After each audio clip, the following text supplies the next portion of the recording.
corazón para transmitir el mensaje oportuno. Gracias, Señor. Proverbios 9:10 dice la Escritura: el temor de Jehová es el principio de la sabiduría, y el conocimiento del Santísimo es la inteligencia. Pueden tomar asiento. Quiero hablarles con el tema lo que significa temer a Dios.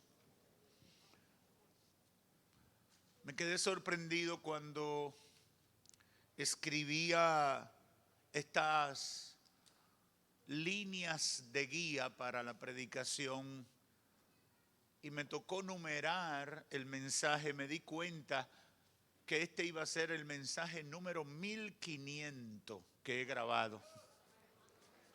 ¡Wow!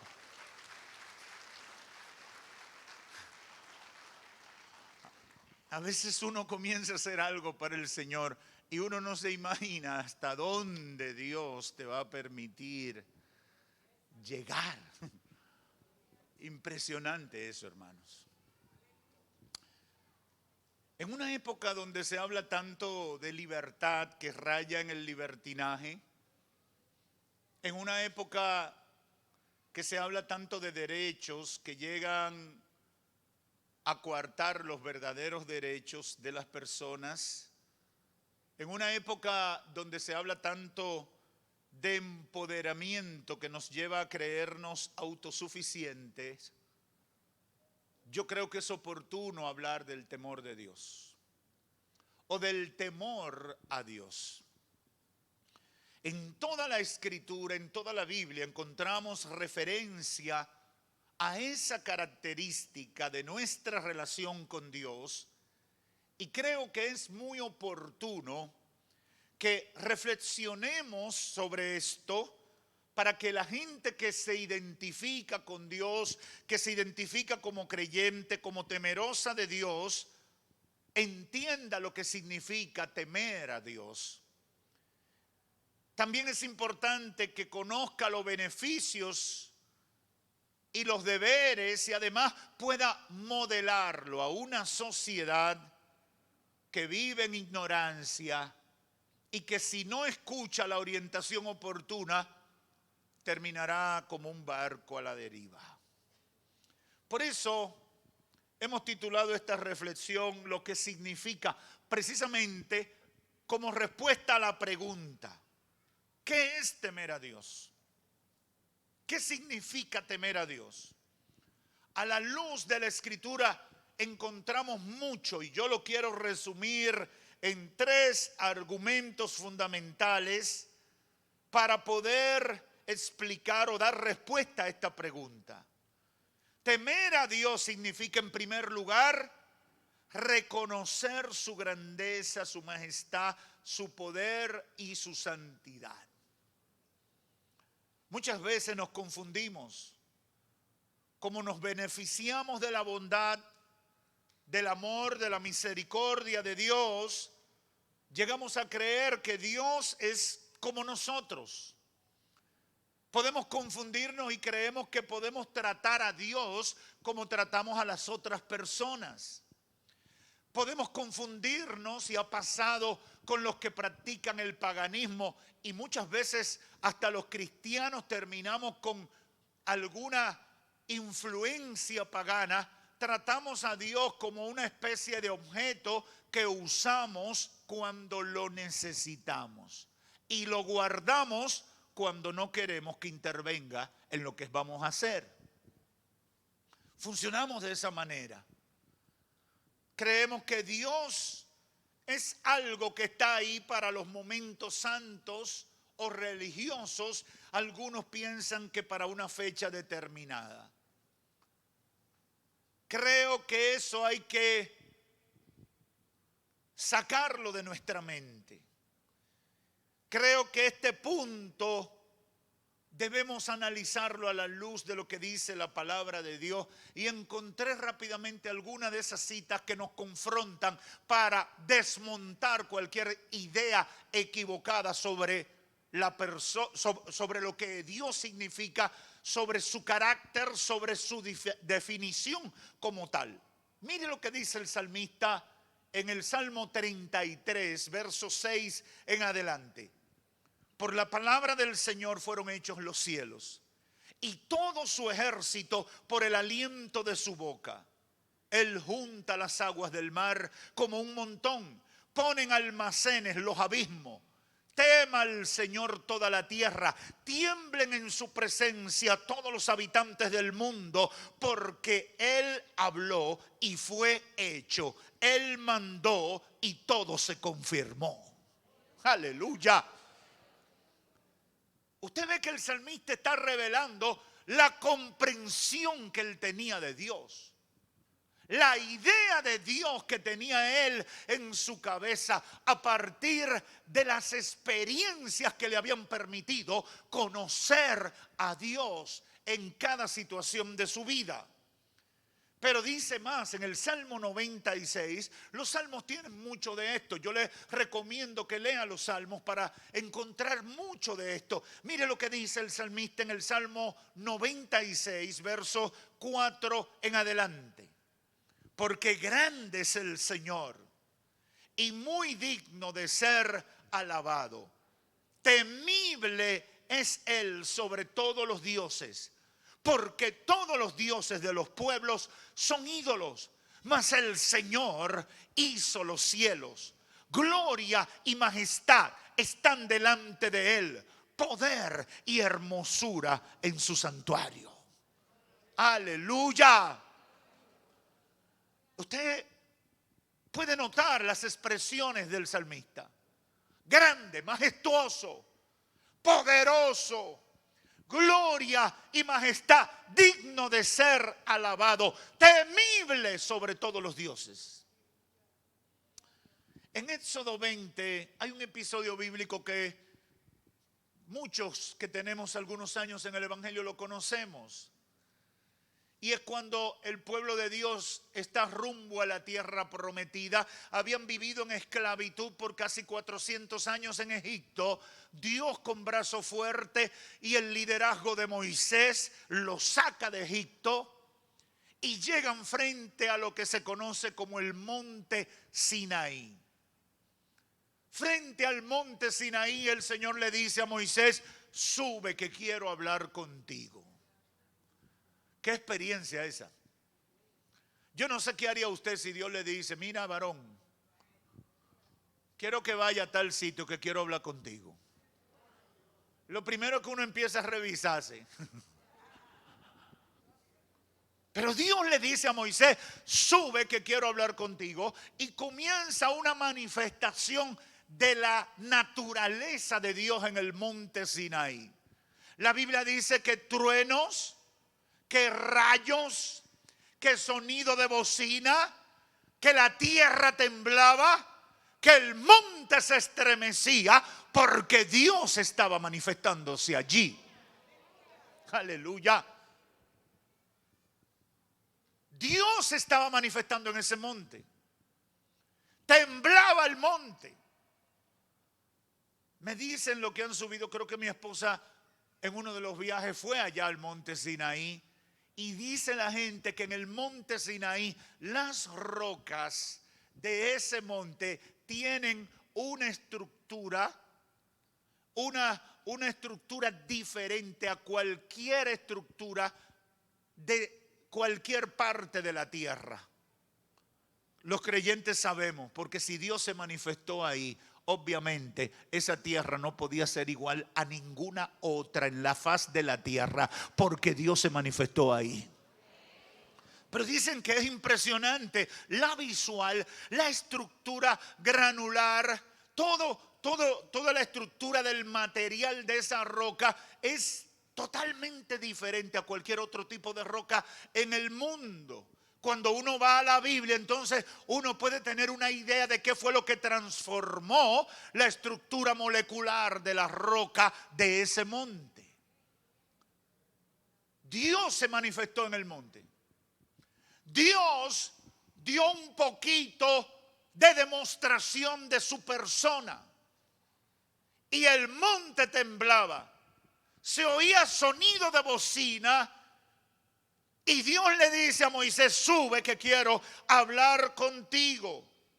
Pero mire lo que dice el verso 18 del capítulo 20 de este libro de Éxodo. Dice: y todo el pueblo percibía los truenos y relámpagos, el sonido de la trompeta, y el monte se llenaba de humo. Y cuando el pueblo vio aquello, temblaron y se mantuvieron a distancia. Entonces le dijeron a Moisés: habla tú con nosotros y nosotros escucharemos, pero que no hable Dios con nosotros, no sea que muramos. Y respondió Moisés al pueblo: no temáis, porque Dios ha venido para poneros a prueba y para que su temor permanezca en vosotros y para que no pequéis. ¿Qué le pasó al pueblo cuando vio la manifestación de Dios? Tuvo miedo. Tuvo miedo porque nosotros tenemos esa tendencia. Dios nos muestra el amor, la misericordia, su bondad, su tolerancia con nosotros, y nosotros pensamos que Dios es igual a nosotros, que Dios es insignificante o que Dios está ahí en un rincón para cuando a nosotros nos dé la bendita gana de prestarle atención. El pueblo judío del tiempo del Éxodo tuvo una experiencia en el monte Sinaí. Dios se manifestó en ese monte y ellos se llenaron de temor. En Marcos capítulo 4 encontramos otra referencia ya con la persona de Cristo. Muchos conocen ese momento. Jesús iba en la barca con sus discípulos y dice el verso 37: pero se levantó una violenta tempestad y las olas se lanzaban sobre la barca de tal manera que se anegaba, se llenaba de agua la barca. Él, Jesús, estaba en la popa durmiendo sobre un cabezal. Entonces le despertaron y le dijeron: maestro, ¿no te importa que vamos a perecer? Y él, levantándose, reprendió al viento y le dijo al mar: cálmate, sosiégate. Y el viento cesó y sobrevino una gran calma. Entonces les dijo: ¿por qué estáis amedrentados? ¿Cómo no tienen fe? Y dice el verso 41: y los discípulos se llenaron de gran temor y se decían unos a otros: ¿quién es este que aún el viento y el mar le obedecen? Aleluya, aleluya.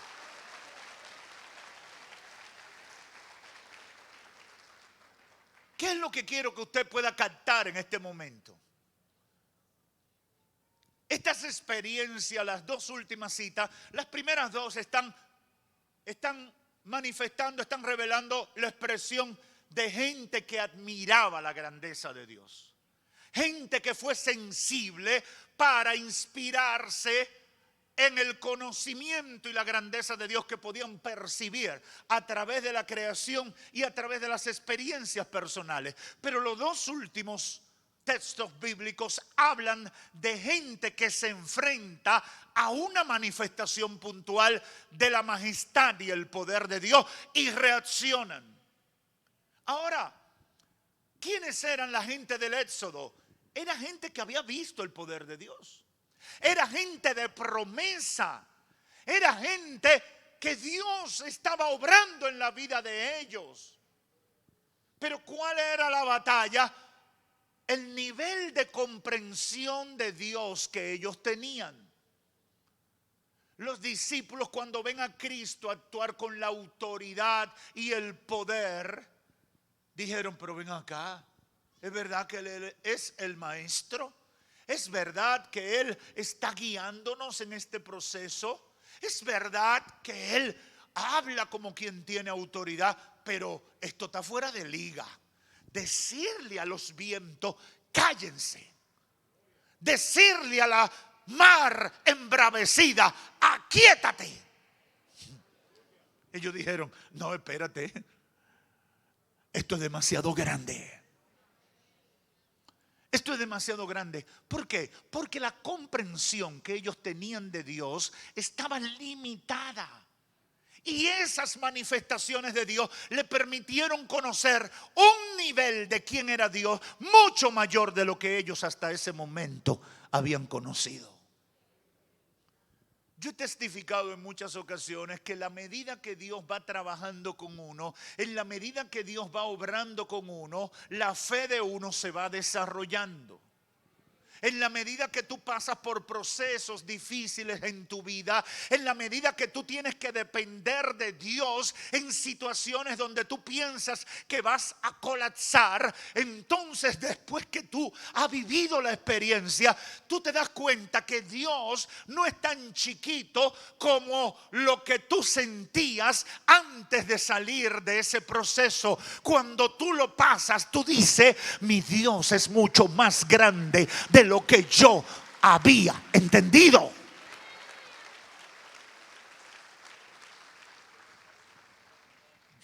Yo no quiero extenderme contando testimonios, pero hay tantos testimonios. Hay tantos testimonios que uno dice, Dios mío, pero tú sí eres grande. Yo no sabía que tú podías hacer algo tan poderoso. Yo no sabía que tú podías involucrarte, porque también en todo esto podemos ver esa particularidad de Dios.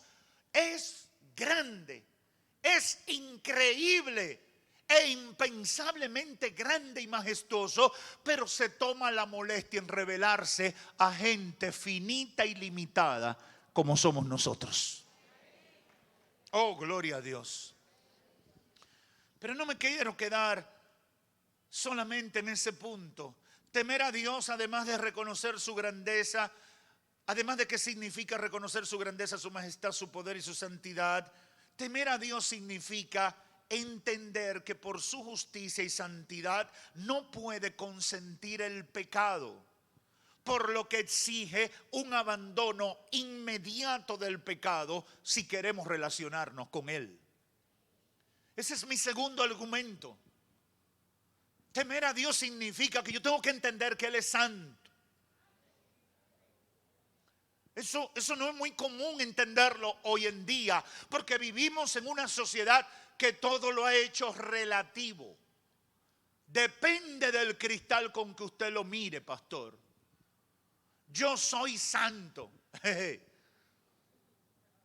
Depende del cristal con que lo miren, dice la gente. Pero Dios es absolutamente santo. El profeta Isaías en el capítulo 6, verso 1 en adelante dice unas palabras que nos traen claridad sobre esto. Dice, en el año que murió el rey Usías, vi yo al Señor sentado sobre un trono alto y sublime, y sus faldas llenaban el templo. ¿Qué vio Isaías? Vi al Señor. Hay gente que Dios le permite esa experiencia similar a la de Juan, allá en Apocalipsis.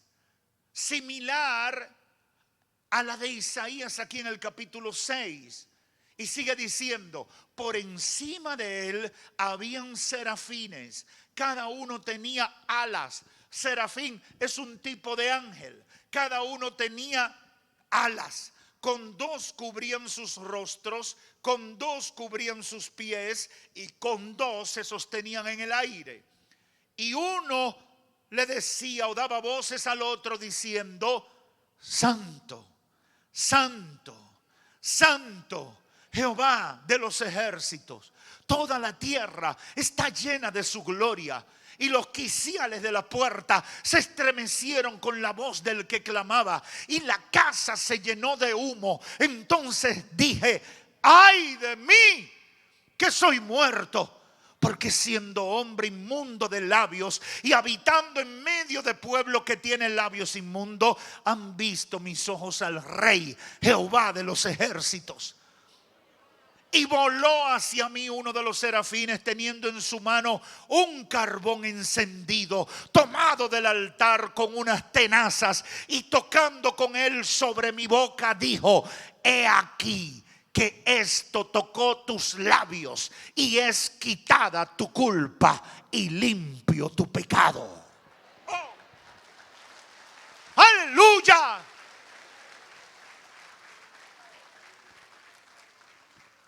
Al profeta le permiten contemplar algo de la majestad de Dios.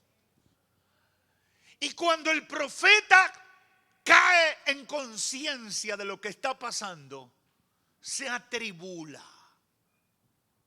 Ay de mí, me voy a morir porque he entrado en esta dimensión de cercanía con el Dios Santo. Y el que ve a Dios dentro de la cultura judía tenía que morir. Isaías está reaccionando y cuenta su experiencia, pero me encanta lo que dice el verso final de este pasaje, verso 7. Vino un serafín y tomó un carbón encendido del altar, aleluya, y tocando con él mi boca, declaró esto: es quitada tu culpa y limpio tu pecado. En otras palabras, te hago aceptable delante de la presencia del Dios Santo. Aleluya, aleluya. Yo no sé si hay alguien aquí que quisiera vivir algo así.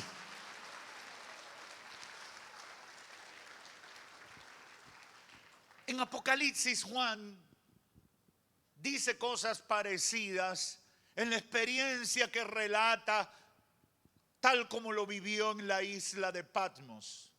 En el capítulo 15, verso 4, Juan está expresando un canto de alabanza al Señor y dice esta parte: grandes y maravillosas son tus obras, Señor Dios Todopoderoso.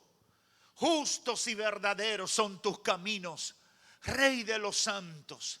¿Quién no te temerá, oh Señor, y glorificará tu nombre? Pues solo tú eres santo, por lo cual todas las naciones vendrán y te adorarán, porque tus juicios se han manifestado. Juan está expresando lo que ve y lo que siente en un momento donde Dios le está mostrando lo que iba a traer como juicio a la humanidad. Y él prorrumpe en este cántico de alabanza y de adoración a Dios, describiendo la grandeza, la majestad y la santidad de Dios. Pero eso no se quedó ahí. Jesús le permitió a los discípulos una experiencia también muy interesante allá en San Mateo capítulo 17, desde el verso 1 al 13, que conocemos como la manifestación del monte de la transfiguración. 6 días después tomó Jesús a Pedro, a Jacobo y a Juan su hermano y los llevó aparte a un monte alto y se transfiguró delante de ellos y resplandeció su rostro como el sol y sus vestidos se hicieron blancos como la luz. Y aquí le aparecieron Moisés y Elías hablando con él. Entonces Pedro, impactado por lo que veía, dijo a Jesús: Señor, bueno es para nosotros que estemos aquí. Si quieres, hagamos aquí 3 enramadas, una para ti, otra para Moisés y otra para Elías. Cuando uno ve la presencia y la manifestación de Dios, uno se pone como loco. Yo a veces me da pena los hermanos que no creen en la experiencia pentecostal, porque ellos nos critican porque no han sentido lo que nosotros hemos sentido. Yo no sé si hay alguien aquí que me entiende. Cuando tú sientes la presencia de Dios,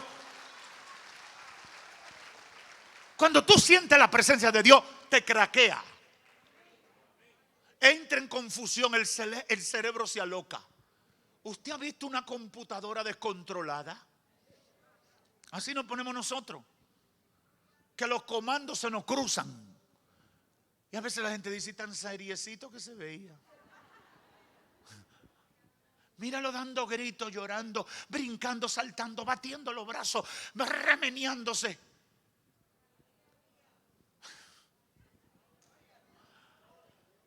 Mira, la hermana se despeinó. Porque hay gente que quiere sentir la presencia de Dios y no quiere despeinarse.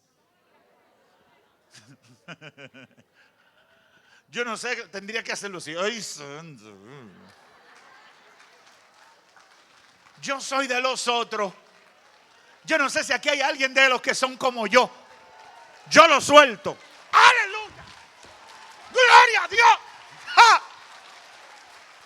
Yo lo suelto. ¡Ja!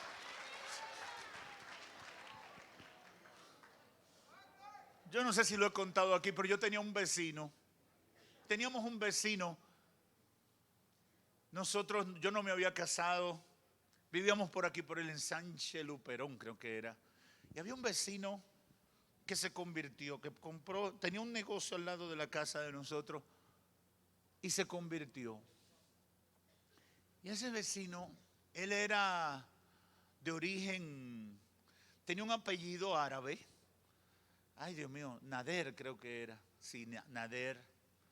Y entonces, él era, cuando era inconverso, era terrible.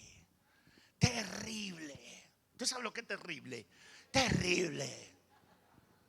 Y ponía de toda clase de música, sacaba uno de comunión, ponía uno loco. Yo me imagino que a veces mi papá, la habitación de mis padres, creo que era la que quedaba más cerca del local de él. Yo me imagino que mi papá a veces quería orar y él no lo dejaba poniendo bachata de Leonardo Paniagua, del Solterito del Sur, de...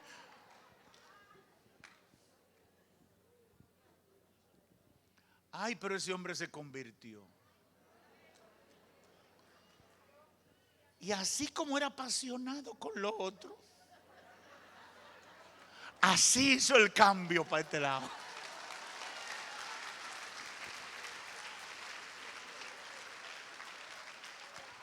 Ese era el tiempo de los cassettes.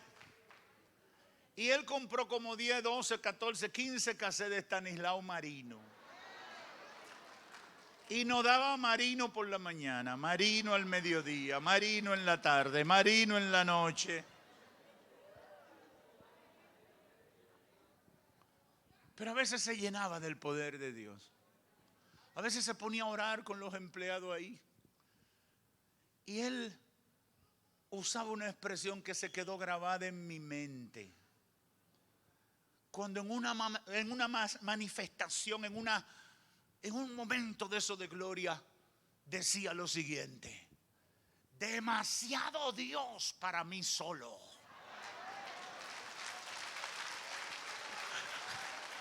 Aleluya.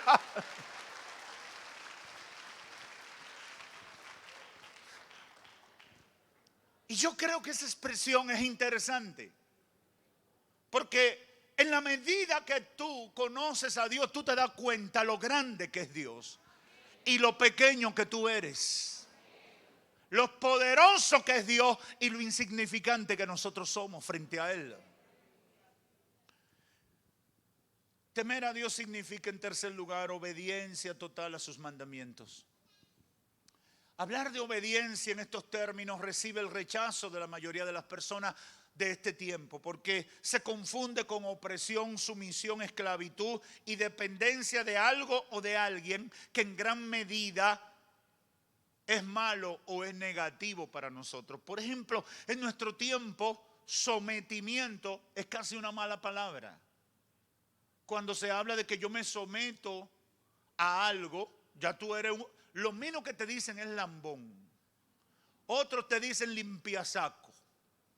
Porque tú estás hablando de sometimiento. Porque es una época que se habla de empoderamiento, de grandeza, de que todo el mundo es lo máximo y el centro de la tierra.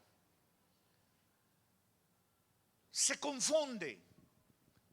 Y muchas veces nosotros no queremos cumplir con el sometimiento y la obediencia que necesitamos tener para con Dios, porque esos conceptos mundanos están dominando nuestro pensamiento. En Génesis capítulo 22 tenemos el momento cuando, después que habían pasado aproximadamente 40 años que Dios le había dado la promesa a Abraham de darle un hijo y de hacer de él una nación grande y poderosa, ya ese muchacho había nacido 30 años después y ya tenía que tener algunos 10 o quizás 12 años.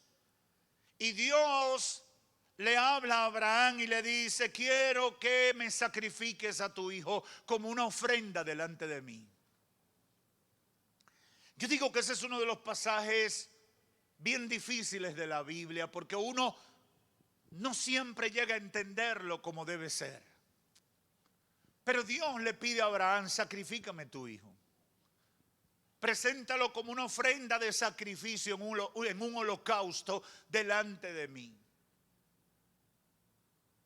Yo sé que cuando Dios le hace el pedido a Abraham, me imagino que Abraham por dentro dijo: oh, Señor, pero espérate.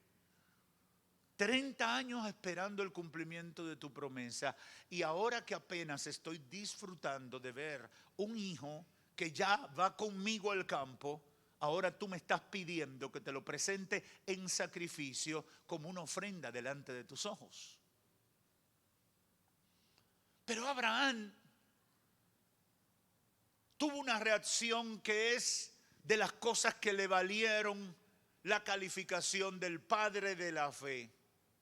Aunque el pedido era duro y difícil, Abraham, la Biblia no lo dice y yo me imagino que fue así, no consultó con su esposa y se dirigió al monte a sacrificar a su hijo Isaac, tal como Dios se lo había pedido. Y dice la Biblia que cuando todo está listo para el sacrificio, justo antes de hacerlo, dice la Biblia, verso 12 del capítulo 22, y el ángel de Jehová le dijo a Abraham: no extiendas tu mano contra el muchacho, ni le hagas nada, porque ahora sé que temes a Dios, ya que no me has rehusado tu hijo, tu único hijo. Aleluya. Aleluya. Dios pone a prueba a Abraham. Pero el temor a Dios que tenía Abraham tenía que manifestarse con un acto de obediencia de ese nivel, de esa categoría. Temer a Dios significa obedecerle. Y obedecerle sin restricciones, sin condiciones, sin reservas. Muchas veces queremos temer a Dios, pero tenemos áreas de nuestra vida donde Dios no puede entrar. Tenemos situaciones en nuestra vida donde Dios no puede intervenir. Tenemos formas en nuestro carácter, en nuestra personalidad, que la sacamos del paquete y le decimos: Dios, trabaja con esto, pero no trabaje con aquello, porque eso yo no quiero que tú entres ahí.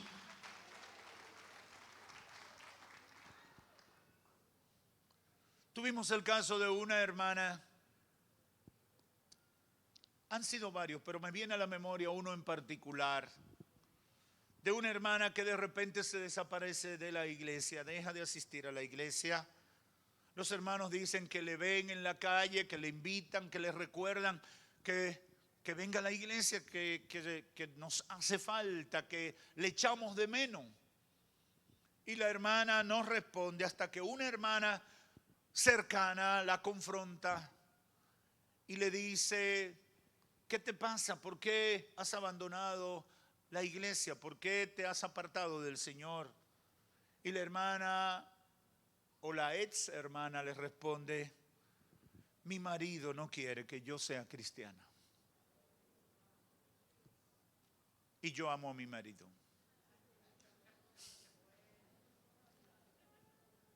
Sin embargo, ese marido es un adúltero.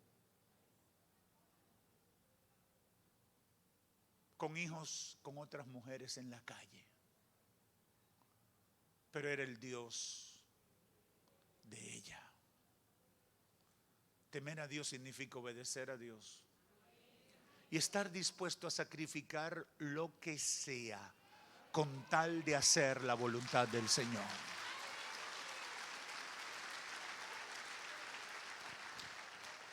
Tengo que terminar y quiero dejar un par de ideas finales en la mente y el corazón de todos ustedes. Temer a Dios es lo más sabio que nosotros podemos hacer dentro de nuestra relación con Él. Debemos ser conscientes todos los días de su grandeza, de su poder, de su majestad. Debemos cuidarnos de actitudes necias e ignorantes que nos llevan a provocar que Dios se enoje con nosotros, que nos llevan a enemistarnos con Dios, que nos llevan a pelear inclusive con Dios. El proverbista Salomón más de una vez dijo palabras como esta. En el verso 7 del capítulo 1 dice: el principio de la sabiduría es el temor de Jehová. Los insensatos desprecian la sabiduría y la enseñanza. Es de necios vivir sin temor a Dios. Y dice más lo que leímos al principio, verso 10 del capítulo 9. El temor de Jehová es el principio de la sabiduría, y el conocimiento del Santísimo es la inteligencia. Temer a Dios debe ser el norte de mi vida. Todo lo que pasa en mi vida tiene que estar sometido a ese temor reverente a Dios. Yo haré eso si Dios quiere. Yo haré eso si es la voluntad de Dios. Yo rechazo eso porque a Dios no le agrada. Yo rompo contigo porque tú me haces daño en mi relación con Dios. Yo no sé si aquí hay gente que me está entendiendo. Todo en mi vida tiene que ser sometido a esa condición de mi relación con Dios. En segundo lugar, ese temor reverente debe también concientizarnos sobre la santidad. Dios no admite el pecado. Cuando pecamos, lo ofendemos. Cuando pecamos, traemos vergüenza a su santo nombre. No confundas la misericordia y el amor de Dios con tolerancia al pecado. Hay mucha gente perdida en eso. Hay gente pecando a diestra y a siniestra y cree que Dios se lo va a tolerar siempre. Lo que ha impedido que la ira de Dios y el juicio de Dios caiga sobre tu vida es su misericordia, pero en cualquier momento puede terminar. Y si termina y tú no has cambiado, vas a sufrir las consecuencias. No confundas misericordia y amor de Dios con tolerancia al pecado. Hay mucha gente dentro de las iglesias viviendo en pecado. Porque la gracia de Dios. Porque Dios en su gracia me alcanza. Sí, Dios te alcanza en su gracia, pero hasta un tiempo, hasta un límite. Porque Dios no admite el pecado. Dios no tolera el pecado. El autor de los Hebreos lo dice claramente en Hebreos 12:14 cuando declara: seguid la paz con todos y la santidad, sin la cual nadie verá.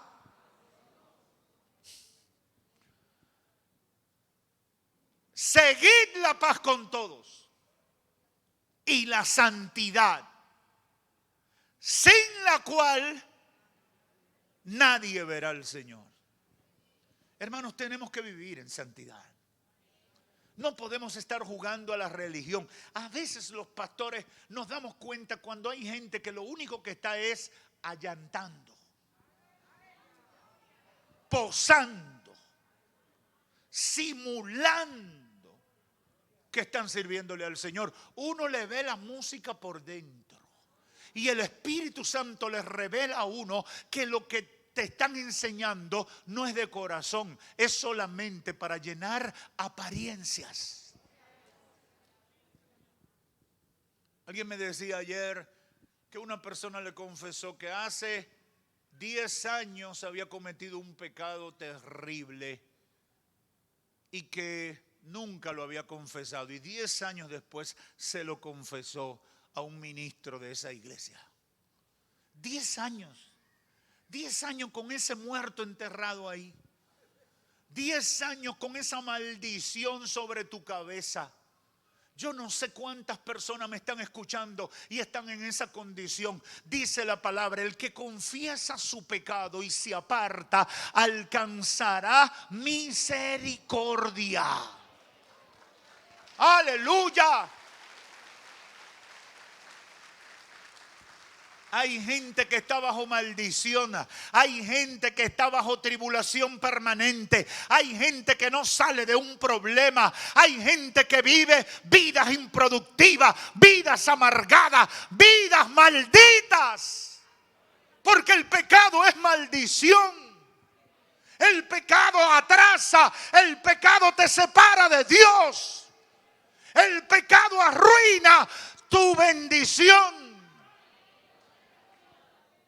¿Qué debo hacer, pastor? Arrepiéntete, confiesa tu pecado y apártate para que pueda disfrutar la plenitud de una vida en Cristo Jesús. Sin santidad nadie verá al Señor.